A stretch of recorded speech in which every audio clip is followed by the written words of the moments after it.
ఆమె వయస్సు 16, అతనికి 20. యవ్వనం తప్ప ఆలోచనే లేదు, జీవితం విలువ తెలియదు. కానీ ఇద్దరు తొలి పరిచయంలో ప్రేమలో పడ్డారు. కానీ అది ప్రేమ కాదు, వాడో రాక్షసుడని ఆమెకు తెలియదు. తెలిసే వయసు కూడా కాదు. అందం ఉంది, అతను మాటలు కలిపాడు, పడిపోయింది. కానీ ఆ తర్వాతే వారి కథ మారింది.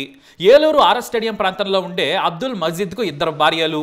మొదటి భార్యకు 3 కొడుకులు. రెండో భార్య సల్మాకు ఓ కూతురు. ఆమె పేరు సనా. ఈమె ఈవెంట్స్లో యాంకర్గా పనిచేస్తుంది. వయసు కేవలం 16 ఏళ్లు మాత్రమే. ఈ సనానే ఒంటరి తల్లిని పోషించాలి, తాను కూడా బ్రతకాలి. తండ్రి మజీద్ చనిపోవడంతో సల్మాకు జీవితం ఇబ్బందిగా మారింది. అందుకే సనా యాంకర్గా పనిచేస్తూ డబ్బులు సంపాదించే ప్రయత్నం మొదలుపెట్టింది.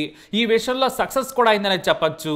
జీవితంలో ఒక్కో అడుగు ముందుకేసుకుంటూ సాగుతోంది. కానీ ఆమె వయసు తప్పు చేసేలా చేసింది. 6 నెలల క్రితం సామర్లకోట దగ్గర ఓ ఈవెంట్కి వెళ్ళింది సనా. అక్కడ యాంకరింగ్ చేస్తూ అదరగొట్టింది. అయితే అక్కడే శ్రీకాకుళం జిల్లా నందిగాం మండలం కొత్త వీధికి చెందిన పిల్లా శివకుమార్ పరిచయం అయ్యాడు. ఇతను ఈవెంట్లో లైట్స్ ఏర్పాట్లను పర్యవేక్షిస్తూ ఉంటాడు. ఇతను హైదరాబాద్లో ఉంటూ సినిమాల్లో లైట్ బాయ్గా కూడా పనిచేస్తున్నాడు. అయితే లైట్స్ ఏర్పాట్లను చూస్తున్న సమయంలో ఖాళీ సమయంలో సనాను కూడా చూశాడు. ఆమె అందం చూసి ఫ్లాట్ అయ్యాడు. మంచి అందంతో పాటు తెలివి ఆమె సొంతం. చురుకుగా ఉన్న ఆమెతో మాటలు కలిపాడు శివ. అలా ఇద్దరి పరిచయం కాస్త స్నేహంగా మారింది. ఇద్దరు ఫోన్ నంబర్లు మార్చుకున్నారు. 3 రోజులు ఫోన్లో మాట్లాడుకున్న తర్వాత సనాకు ఐ లవ్ యూ చెప్పాడు శివ. ఆమె కూడా యాక్సెప్ట్ చేసింది. ఇక సనాను కలిసేందుకు ఎప్పుడూ కూడా ఆమె ఇంటి దగ్గరకు వెళ్లేవాడు. ఇలా 6 నెలల పాటు వారి ప్రేమ సాగింది. కానీ ఆమె అందం చూసి అసూయ పడేవాడు శివ. ఆమెను అనుమానించడం మొదలు పెట్టాడు. అతనికి జీవితం విలువ తెలియదు, ప్రేమ విలువ అసలే తెలియదు. సనాను నిత్యం అనుమానించేవాడు.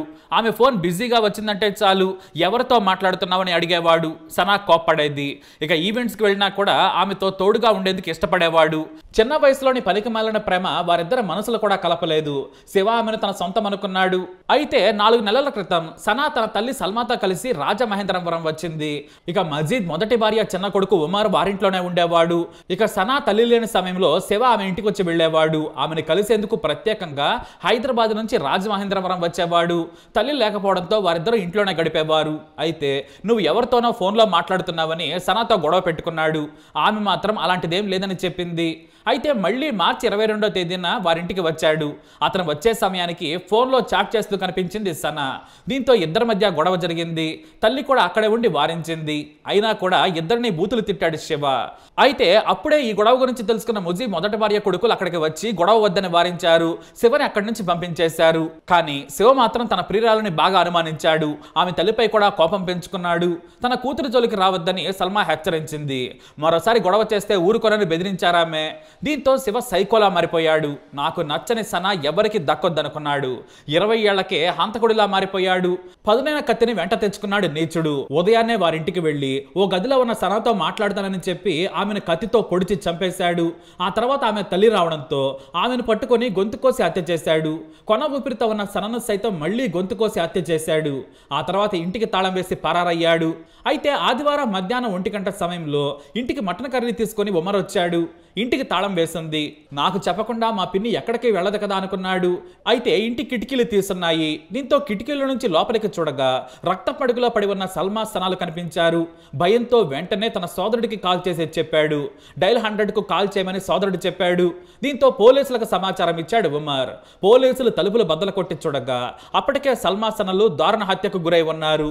సల్మా బంధువుల ఫిర్యాదు మేరకు పోలీసులు విచారణ జరిపారు. ఆ సమయంలోనే శవ గురించి చెప్పాడు ఉమర్.